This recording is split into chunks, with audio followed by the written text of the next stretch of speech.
Regardez ça. Voici la croûte de notre planète, sa couche la plus superficielle et la plus fine. Et voici le manteau, bien plus épais. Et maintenant, le noyau. Attendez, qu'est-ce qui se passe? Le noyau est en train de fuir dans le manteau. Vite, il faut colmater ça. Que dites-vous? Ça dure depuis des millénaires. Le noyau de la Terre est une chose très intrigante. Entre autres singularités, il abrite une mystérieuse sphère de métal et est presque aussi chaud que la surface du Soleil. Et pour compliquer les choses, il semblerait aussi que du gaz s'en échappe. Incroyable. Est-ce dangereux? Est-ce que ça va faire boum si quelqu'un allume une allumette? Pas vraiment. Ce gaz est un isotope rare appelé hélium-3. L'hélium-3 est une version de l'hélium avec un seul neutron au lieu de deux. La plus grande partie de l'hélium-3 présent dans l'univers a été créée au moment du Big Bang, c'est donc un gaz très ancien. Lors de la formation du système solaire, ce gaz s'est retrouvé piégé au plus profond du noyau terrestre. Protégé des collisions spatiales et autres tumultes cosmiques, il est resté caché dans les profondeurs de notre planète pendant des milliards d'années. Nous savons depuis un certain temps que, de temps en temps, des traces d'hélium-3 s'échappent à la surface. Mais personne ne connaissait le mécanisme exact de cette fuite. Jusqu'à récemment, la découverte de taux exceptionnellement élevés d'hélium-3 et de son homologue plus courant, l'hélium-4, dans d'anciennes coulées de lave sur l'île de Baffin, a constitué une avancée majeure. Cette île est située dans l'archipel arctique canadien, une région très isolée. Mais le plus fou, c'est qu'on y a découvert les taux d'hélium-3 les plus élevés jamais observés à la surface de notre belle boule bleue. Les recherches ont donc révélé des niveaux importants d'hélium-3. Cela pourrait signifier que des éléments volatiles de la nébuleuse solaire, ce nuage de gaz et de poussière qui a donné naissance à notre système solaire, sont restés dans le manteau terrestre depuis les premiers stades de sa formation. Cette découverte a été faite dans des coulées de lave qui ont jailli il y a environ 60 millions d'années lors de la formation d'un nouveau plancher océanique, au moment où le Groenland et l'Amérique du Nord se sont séparés. Un divorce à l'amiable, rassurez-vous. L'équipe de recherche, dirigée par Forrest Horton de la Woods Hole Oceanographic Institution, a utilisé des techniques avancées pour mesurer l'hélium piégé dans les cristaux d'olivine à l'intérieur des roches. Ces cristaux se sont formés avant l'éruption du magma, ce qui a contribué à préserver l'hélium tandis qu'il remontait des profondeurs. Les scientifiques ont trouvé environ 10 millions d'atomes d'hélium-3 par gramme d'olivine. C'est une concentration incroyablement élevée pour la Terre. Le noyau de la Terre est donc un véritable réservoir d'hélium-3. Il y est stocké depuis la formation de la planète. Au fil du temps, de petites quantités de ce gaz s'échappent dans le manteau par des processus tels que la convection mantélique, c'est-à-dire lorsque l'intérieur rocheux de la planète s'agite et se déplace comme de l'eau bouillante. Les panaches de magma qui apparaissent dans le manteau et remontent à la surface transportent de l'hélium-3 avec eux. Lorsque le magma jaillit, la majeure partie de l'hélium s'échappe dans l'atmosphère. Cependant, une partie reste piégée dans les cristaux présents dans la lave. C'est ainsi que les scientifiques peuvent ensuite étudier son origine et son mouvement. Suivons maintenant le parcours de l'hélium-3 dans les roches de l'île de Baffin. Il a débuté il y a au moins 100 millions d'années.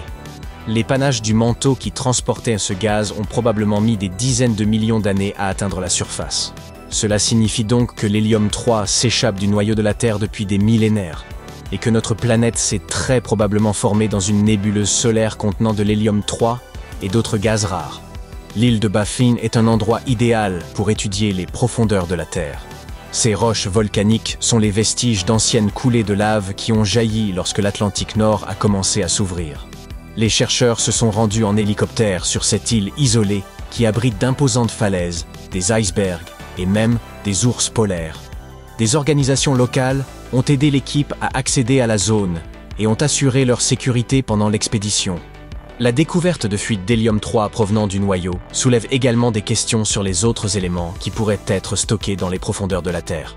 Pourrait-il y avoir des quantités importantes d'autres éléments légers, tels que le carbone et l'hydrogène? Ces éléments sont essentiels à la vie et pourraient fournir de nouvelles informations sur l'habitabilité et l'évolution de notre planète. Par exemple, une densité plus faible que prévu du noyau pourrait s'expliquer par la présence de ces éléments. Par ailleurs, comprendre le mouvement de l'hélium-3 pourrait également nous permettre de déterminer comment d'autres gaz évoluent à la frontière entre le noyau et le manteau. Mais ce n'est pas la seule surprise que nous ont réservé les entrailleurs de la Terre. Rendons-nous sur le plateau central anatolien, en Turquie. Ici, la croûte terrestre semble s'écouler lentement vers l'intérieur de la planète. Ce processus, appelé ruissellement lithosphérique, continue de façonner la surface géologique de la région. Le ruissellement lithosphérique se produit lorsque la partie inférieure de la croûte terrestre, chauffée à une certaine température, devient visqueuse et commence à s'écouler vers le bas. Imaginez un liquide épais, comme du miel ou du sirop, s'écoulant dans un bol. Voilà, vous avez compris. Cela fait longtemps que ce phénomène se produit. Et à mesure que cette matière descend, elle entraîne la croûte avec elle, provoquant un affaissement des sols. En conséquence, nous voyons apparaître de nouvelles dépressions ou bassins. Lorsque cette matière gluante se détache de la croûte et commence à s'enfoncer profondément dans le manteau, la surface se soulève, provoquant une élévation du terrain. Ce cycle d'affaissement et de soulèvement est à l'origine des changements de relief dans des régions comme le bassin de Konya, sur le plateau central anatolien. C'est précisément sur ce site que les géophysiciens ont observé des signes de ruissellement lithosphérique.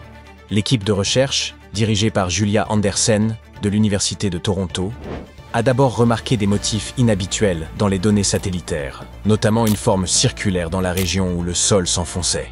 Après avoir examiné les données géophysiques sous la surface, l'équipe a identifié une anomalie sismique dans le manteau supérieur et découvert une croûte épaissie sous le bassin de Konya.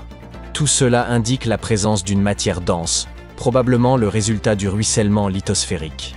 Le modèle élaboré par les chercheurs suggère que le bassin de Konya se trouve actuellement dans les dernières phases de ce processus. Alors que le plateau environnant s'est soulevé au cours des 10 derniers millions d'années, le bassin de Konya continue de s'enfoncer à un rythme d'environ 2 cm par an. Bien que ce chiffre puisse sembler modeste, il est significatif dans une région qui, par ailleurs, est en train de s'élever.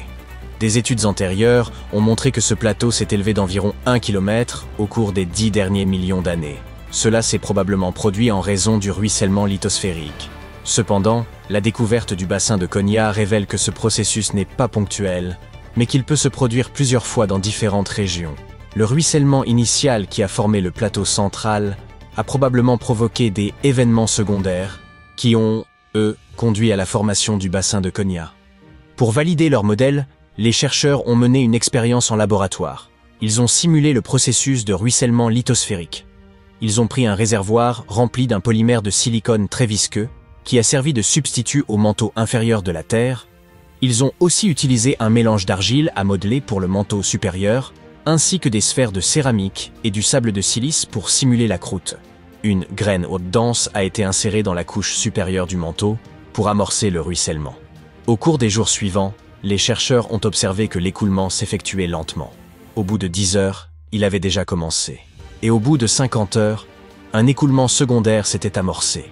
Les résultats ont confirmé que, même sans mouvement horizontal dans la croûte, le processus de ruissellement provoquait un enfoncement de la surface, formant une dépression similaire au bassin de Konya. Cette expérience démontre que le ruissellement lithosphérique peut provoquer des déformations verticales même sans mouvements horizontaux. De plus, cela prouve qu'un seul événement peut déclencher plusieurs ruissellements susceptibles de modifier la surface de la Terre. Cette découverte permettra aux scientifiques de mieux comprendre le comportement de la croûte terrestre sur de longues périodes, ainsi que l'impact des processus tectoniques sur le paysage. Maintenant, que diriez-vous d'un petit bonus? En 1692, Edmond Halley, célèbre pour avoir découvert la comète du même nom, a émis l'hypothèse que la Terre était creuse.